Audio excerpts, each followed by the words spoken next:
Yes, Ira, I'm audible to you.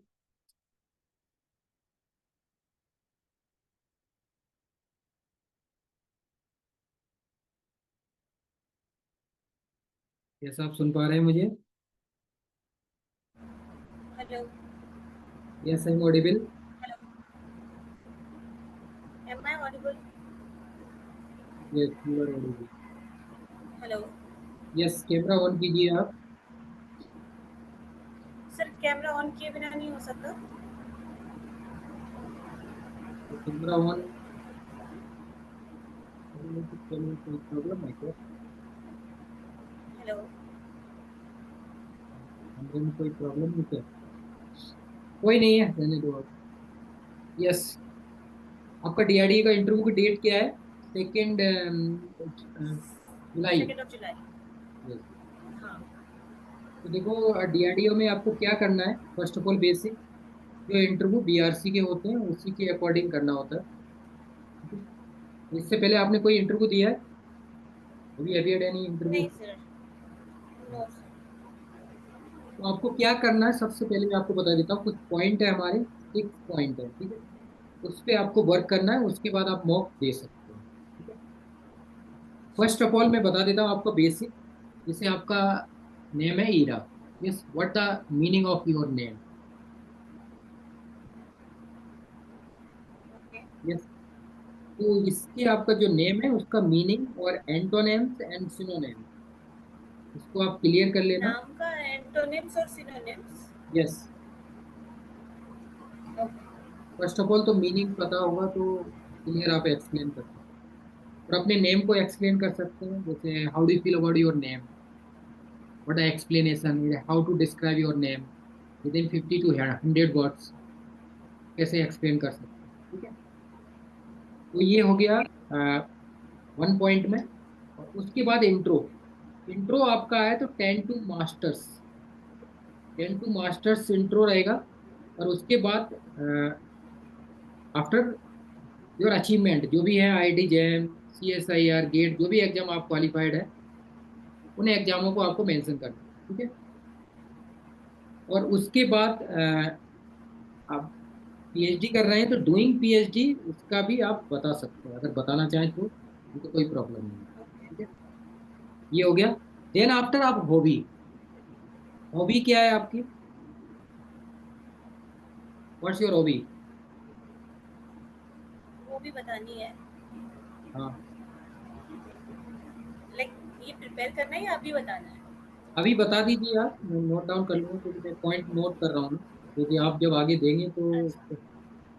Work करना पड़ेगा मेरी ना. हॉबी है डांस करना, डांस. चीज़ें एक्सप्लोर करना। ठीक है, ओके, बनी हॉबी सभी से, डांसिंग. ओके। तो इसको आपको डिस्क्राइब करना है. जैसे describe your hobby, how to use it, hobby in a day, week, month, आप कैसे यूज करते हैं, वो पॉइंट आप बता सकते हैं. ठीक है? हॉबी के बारे में क्लियर. तो ये एक्सप्लेनेशन होना चाहिए लगभग. आप जैसे आपकी हॉबी है तो इसको डिस्क्राइब होना चाहिए लगभग. जितना ज़्यादा आप एक्सप्लेन कर सकते हैं उतना बेटर है. ठीक है? इससे कोई भी क्वेश्चन पूछा जा सकता है, इंटर रिलेट किया जा सकता है डांसिंग में. ठीक है? तो ये हो गया आपका पॉइंट 1. पॉइंट 2 चलते हैं. Native place. आपका नेटिव प्लेस क्या है? What's your native place? Native place Jharkhand है। झारखंड. डिस्ट्रिक्ट? तो स्टेट हो गया. बोकारो। ठीक है? तो इसके बारे में आप थोड़ा बेसिक चीजें पढ़ लेना. जैसे बोकारो आपका डिस्ट्रिक्ट है तो इसके बारे में, जैसे how do you feel about your district and state, है ना? What the favourite place in your district and state. Okay. ये बेसिक पॉइंट पढ़ लेना. हिस्ट्री, ज्योग्राफी थोड़ा बेसिक पॉइंट, इससे आपको आप डिस्क्राइब कर सकें. जैसे आपसे बोला जाए आप झारखंड के हैं, तो how do feel about Jharkhand, describe your Jharkhand, कैसे आप डिस्क्राइब करेंगे? 100 to 200 वर्ड्स में. तो थोड़ा पता होना चाहिए आपको हिस्ट्री इसके बारे में. ठीक है? ओके। तो ये हो गया point out, point number 2. Clear. Point 3 है लेबोरेटरी सेक्शन के बारे में। तो लैब के बारे में आपको बेसिक पढ़ना है, जैसे लेबोरेटरी क्या है, what is laboratory, how do you feel about lab. ठीक है, ये तो मेन बेसिक पॉइंट हो गया, इसको आप 100 to 200 वर्ड्स में एक्सप्लेन कर सकते हैं लेबोरेटरी के बारे में। उसके बाद जब हम एंटर चलेंगे अंदर, तो लैब में टू सेक्शंस होते हैं। फर्स्ट इनिशियल में एलिमेंटल एनालिसिस और फंक्शनल ग्रुप। ठीक है, इसके बारे में हम डिस्कस करेंगे। एनिमेंटल एनालिसिस क्या होता है, what is elemental analysis, how to describe elemental analysis like nitrogen, sulphur, phosphorus जो भी है, उनको कैसे हम डिटेक्ट करते हैं, वो एलिमेंट के बारे में हो गया। फंक्शनल ग्रुप में अंदर जाएंगे तो how to detect functional group in a lab. तो फंक्शनल ग्रुप जैसे एल्डिहाइड, कीटोन, ना एसिड, उनके बारे में थोड़ा कौन से टेस्ट से हम डिस्क्राइब करते हैं। तो ये फंक्शनल ग्रुप आ गए बेसिक। ठीक है, लेबोरेटरी के। फिर हम जब इसके अंदर चलेंगे और एंटर करेंगे लैब में, तो लैब के अंदर पार्ट होता है एनालिटिकल सेक्शन। तो एनालिटिकल सेक्शन में 5 पार्ट होते हैं, qualitative, quantitative, volumetric, gravimetric and instrumental analysis. तो ये 5 पार्ट होते हैं, इसको हम डिस्क्राइब करना। कोई भी एक्सपेरिमेंट करते हैं तो वो एक्सपेरिमेंट इन 5 कंडीशन से होकर गुजरता है ना। इनिशियल्स, बिगिनिंग यहाँ से स्टार्टिंग होती है, तो वहां से हम एक्सपेरिमेंट करते हैं। ठीक है, तो ये 5 पॉइंट हो गए आपके लेबोरेटरी के एनालिटिकल। तो इनके बेसिक पढ़ लेना आप, पूरा बेसिक। जो भी आपके पास बुक है, एक्सपेरिमेंट की कोई बुक है आपके पास लेबोरेटरी की, है ना? सर मैं अरेंज कर लूँगी, वैसे मेरे पास हाँ, बुक होगी। हाँ, कोई भी हो तो आप उससे कर सकते हैं, नहीं तो मैं आपको प्रोवाइड करा दूंगा। तो ये हो गया पॉइंट नंबर 3। पॉइंट 4 हम चलते हैं। तो पॉइंट 4 में आपका आता है एमएससी प्रोजेक्ट। तो एमएससी प्रोजेक्ट आपका 4th सेमेस्टर में प्रोजेक्ट हुआ होगा, उसका क्या है, टॉपिक क्या है, प्रोजेक्ट का topic, title. Dye sensitize solar cell के लिए हम कंप्यूटेशनल वर्क था। Once again repeat, I am writing computational. Sir computational work on dye sensitize solar cell.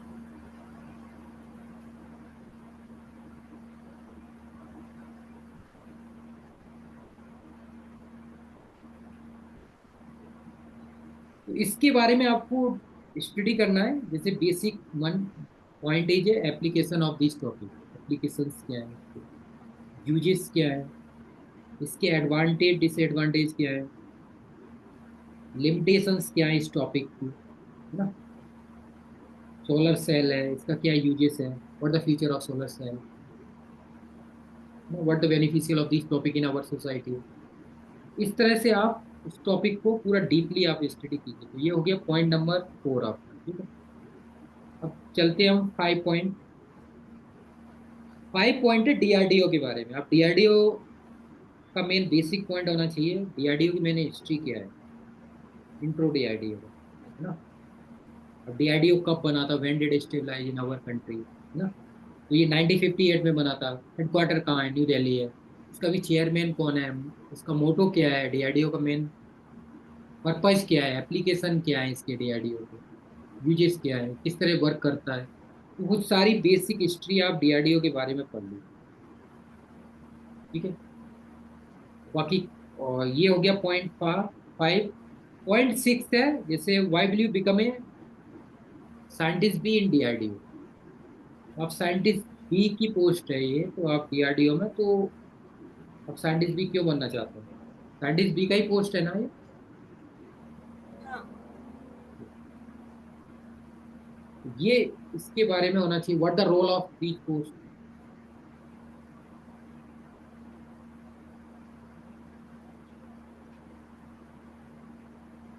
Yes, तो ये पॉइंट को, इनको डिस्क्राइब करना है आपको ज्यादा से ज्यादा, जितना डिस्क्राइब कर सकते हैं, 100 to 200 वर्ड्स।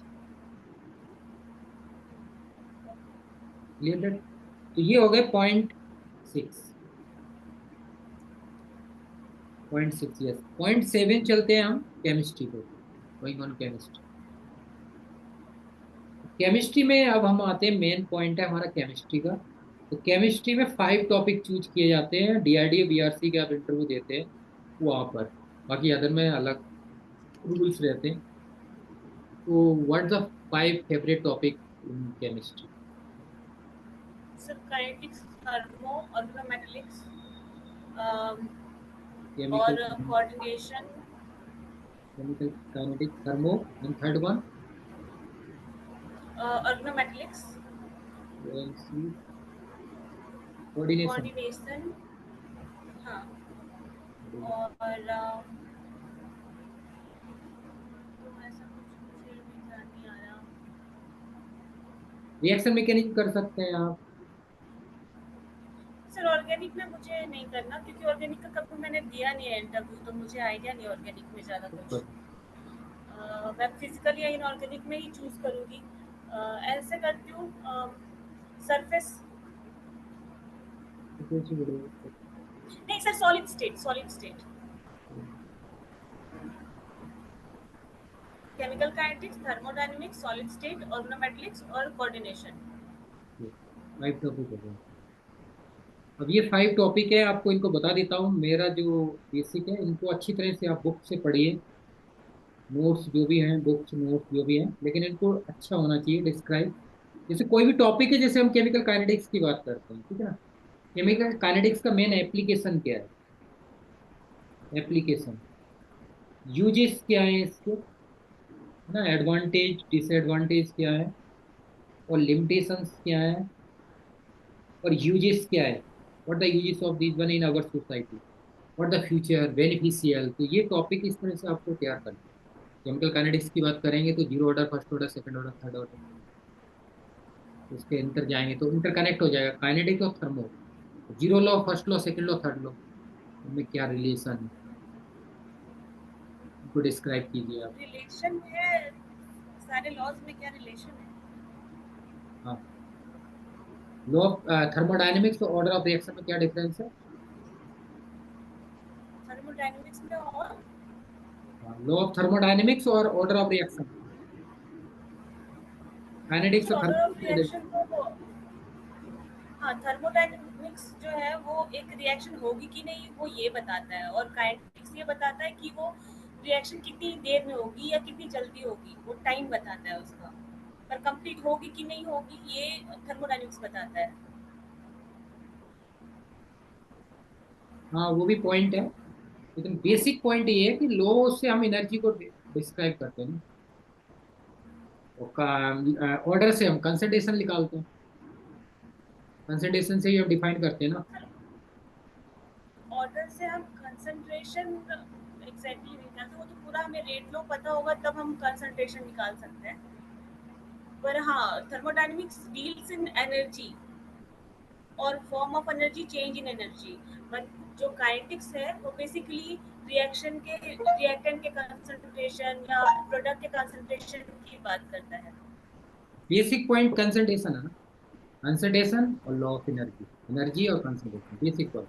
बाकी तो बहुत सारे पॉइंट है, आप डिस्क्राइब कर सकते हो। तो इस तरह से आप इनको स्टडी कीजिए, इन टॉपिकों को। तो उसके अकॉर्डिंग फिर हम डिस्कस करेंगे। जो आपको बता दिया मैंने, पॉइंट 1 2 3 4 5 6 एंड 7 पॉइंट हो गए, है ना। वंस अगेन रिपीट कर देता हूँ। जैसा आपका फर्स्ट पॉइंट है, तो आपका नेम है, उसका पूरा मीनिंग, एंटोनिम्स सिनोनिम्स होनी चाहिए। इंट्रो होना चाहिए, आप 10 to मास्टर्स डूइंग पीएचडी जो भी है। उसके बाद आफ्टर आप अचीवमेंट, जो भी CSIR गेट जो भी एग्जाम है, XYZ। Then after hobby. Okay. Point 2 है आपका नेटिव प्लेस, जो डिस्ट्रिक्ट है और आपका स्टेट है, उसके बारे में बेसिक पॉइंट सारे होने चाहिए अच्छी तरह से। थर्ड पॉइंट है लेबोरेटरी सेक्शन, तो लैब के बारे में पूरा डिटेल जितना आप कर सकते हैं, जो मैंने बताया उसके अकॉर्डिंग। 4 पॉइंट हो गया आपका MSc प्रोजेक्ट, जो टॉपिक है उसको अच्छी तरह से स्टडी कीजिए। और 5 पॉइंट DRDO के अकॉर्डिंग हो गया। और 6 पॉइंट हो गया जो आप बनना चाहते हैं, why will you become a scientist B in DRDO, what the role of each post, function क्या है, वर्क क्या है, वो सारी चीज़ें आप डिस्क्राइब कर सकते हैं जो आप फील करते हैं साइंटिस्ट बी पोस्ट के बारे में। ठीक है, तो ये चीज़ हो गए, 7 पॉइंट हो गए आपके 5 टॉपिक। तो 5 टॉपिक जो आपके हैं, उस पर आप वर्क करके आइए, फिर आप यहाँ पे मॉक दे सकते हैं। आपके पास बोर्ड है, व्हाइट बोर्ड? नहीं सर, व्हाइट बोर्ड तो नहीं है। तो जो डिस्क्राइब करना है केमिकल काइनेटिक्स, ये सारे टॉपिक डिस्क्राइब कराऊंगा मैं। तो अगर बोर्ड नहीं है तो आप व्हाइट पेज पे कर सकते हैं, है ना? व्हाइट ठीक पेज है। ले लेना, आप उसको डिस्क्राइब कर सकते हैं। क्योंकि डेरिवेशन है सारी चीज़ों के, तो उनको डिस्क्राइब करना होगा, है ना? डेरिवेशन भी इसमें पूछे जा सकते हैं। हाँ, डीआरडीओ के इंटरव्यू वो बीआरसी का सेम ही इंटरव्यू होता है। हमें पूरा केमिस्ट्री वर्क किया अच्छा। जाए, पहले बेसिक इंट्रो वगैरह वो रहता है, और आपका जो टॉपिक है उसको डिस्क्राइब कराते हैं व्हाइट बोर्ड पे, वहाँ बोर्ड पे एक्सप्लेन कराएंगे। अच्छा। तो लगभग काफ़ी इंटरव्यू चलता है, 60 to 90 मिनट, 120 मिनट भी रहता है। तो सारी केमिस्ट्री जो भी टॉपिक है उन पे ही क्वेश्चन किए जाते हैं मोस्टली। पहले तो बेसिक इंट्रो वगैरह रहता है, फिर उसके बाद एंट्री करते हैं अंदर केमिस्ट्री। तो इस तरह से आप पढ़ के आइए, अभी टाइम है आपको, 1 जुलाई है। तो इन टॉपिक में पढ़ने में कितना टाइम लगेगा आपको? तैयार है आपके टॉपिक ये सारे? सर केमिस्ट्री तो मैंने 3 चैप्टर्स तक किए हुए हैं, मतलब 2-3 चैप्टर किया हुआ है। तो थर्मो किया हुआ है, ओएमसी किया हुआ है, सॉलिड स्टेट हल्का हल्का मुझे याद है, काइनेटिक्स भी किया हुआ है। बट डेरिवेशन काइनेटिक्स में मुझे याद नहीं है, जो मैं कभी नहीं करती हूँ डेरिवेशन मोस्टली। तो इस बार ही देख लूंगी। हाँ, तो डेरिवेशन, इंटरव्यू में डेरिवेशन कराते हैं। मैं आपको इंटरव्यू ट्रांसक्रिप्ट शेयर कर दूंगा, जो भी डीआरडीओ के और ईआरसी के लोग देते हैं। 5 टॉपिक के आपके जो टॉपिक है वो भी हाँ। मिल जाए, कोई दिक्कत नहीं। तो उन टॉपिक पे आपको वर्क करना है और उनको डेरिवेशन आना चाहिए। मेन वहाँ डिस्क्राइब कराते हैं ना आपको बोर्ड पे, डिस्क्राइब कराएंगे फर्स्ट ऑर्डर। तो उसको डिस्क्राइब कीजिए आप, वो जो डेरिवेशन आप करेंगे वहीं से क्वेश्चन करेंगे। उसका जो निकालते हैं हम, ग्राफ निकालते हैं, स्लोप निकालेंगे, उसमें क्वेश्चन रहेंगे। ओके। ये, तो इसको आप टाइम, कितना टाइम लग जाएगा? 1-2 दिन में हो जाएगा? सर मैं कोशिश करती हूँ 1-2 दिन में कर लेने की। आज जो ट्यूसडे भी है, टॉपिक हो वेडनेसडे, जाए, थर्सडे। ऐसा नहीं है कि आप ठीक है। सारे टॉपिक करो। एक टॉपिक स्ट्रॉन्ग हो जाए आपको कि आप दे सकते हैं कुछ भी, एवरीथिंग जो भी आप बता सकते हैं, उस हिसाब से वो टॉपिक करके आइए और आप रेडी हो जाइए, है ना? तो सर मैं कल तक, नहीं कल नहीं, परसों तक केमिस्ट्री का जो भी पूरा 5 चैप्टर्स है वो कंप्लीट कर लेती हूँ। फिर परसों ज्वाइन कर लेती हूँ। उसके पहले के जितने भी चीज़ें हैं वो 2 दिन और लेके फिर मैं संडे को। जो भी है आप बता देना। आपका टाइम क्या रहेगा, क्योंकि और लोग भी है ना, इसलिए सर क्या लैब टाइम? आवर्स के बाद ही रहेगा, क्योंकि मैं, मेरा लैब आवर्स फिक्स नहीं रहता, बट 8 बजे के बाद, मोस्टली 8:30 बजे के बाद। 9 PM सफिशियंट है? अ, सर 9:30 कर सकते हैं।